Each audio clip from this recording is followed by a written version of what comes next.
Tajik presidency ने चुनौतीपूर्ण वैश्विक और क्षेत्रीय माहौल में इस संगठन का कुशलता से संचालन किया है। ताजिकिस्तान की आजादी की 30वीं वर्षगांठ के इस वर्ष में मैं पूरे भारत की ओर से सभी ताजिक भाई बहनों को और राष्ट्रपति रहमोन को बहुत बहुत बधाई और शुभकामनाएं देता हूं। एक्सेलेंसीज, इस साल हम एससीओ की भी 20वीं वर्षगांठ मना रहे हैं। यह खुशी की बात है कि इस शुभ अवसर पर हमारे साथ नए मित्र जुड़ रहे हैं। मैं ईरान का एससीओ के नए सदस्य देश के रूप में स्वागत करता हूं।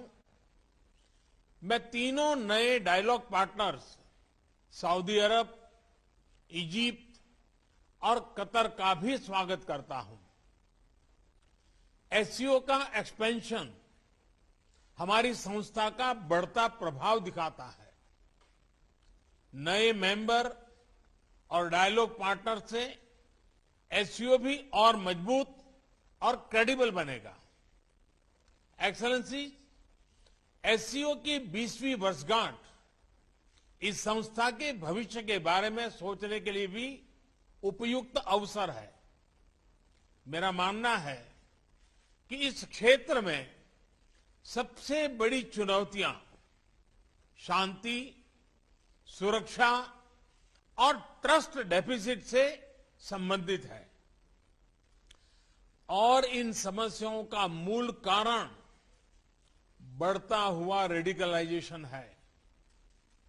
अफगानिस्तान में हाल के घटनाक्रम ने इस चुनौती को और स्पष्ट कर दिया है। इस मुद्दे पर एससीओ को पहल लेकर कार्य करना चाहिए। यदि हम इतिहास पर नजर डालें तो पाएंगे कि मध्य एशिया का क्षेत्र मॉडरेट और प्रोग्रेसिव कल्चर और वैल्यूज का एक प्रकार से गढ़ रहा है, किला रहा है।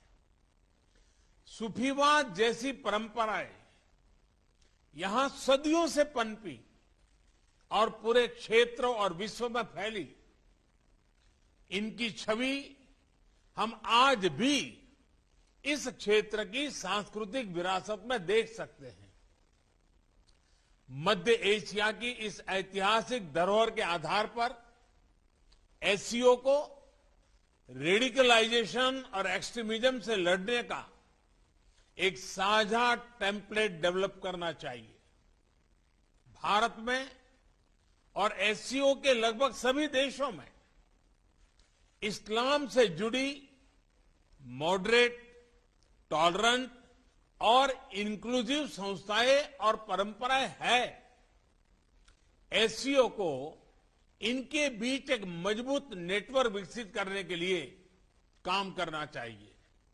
इस संदर्भ में मैं एससीओ के रैट्स मैकेनिज्म द्वारा किए जा रहे उपयोगी कार्य की प्रशंसा करता हूं। भारत ने एससीओ रैट्स की अपनी अध्यक्षता के दौरान जो कैलेंडर ऑफ एक्टिविटीज प्रस्तावित की है, उन पर हमें सभी एससीओ पार्टनर्स के सक्रिय सहयोग की अपेक्षा है। एक्सेलेंसी, रेडिकलाइजेशन से लड़ाई क्षेत्रीय सुरक्षा और आपसी ट्रस्ट के लिए तो आवश्यक है ही, यह हमारी युवा पीढ़ियों के उज्जवल भविष्य के लिए भी जरूरी है। विकसित विश्व के साथ प्रतिस्पर्धा के लिए हमारे क्षेत्र को उभरती टेक्नोलॉजी में स्टेक होल्डर बनना होगा। इसके लिए हमें अपने प्रतिभाशाली युवाओं को विज्ञान और रेशनल थिंकिंग की ओर प्रोत्साहित करना होगा। हम अपने एंटरप्रेन्योर्स और स्टार्टअप्स को एक दूसरे से जोड़कर इस तरह की सोच इस तरह की इनोवेटिव स्पिरिट को बढ़ावा दे सकते हैं। इसी सोच से पिछले वर्ष भारत ने पहले एससीओ स्टार्टअप फोरम और युवा वैज्ञानिक सम्मेलन का आयोजन किया।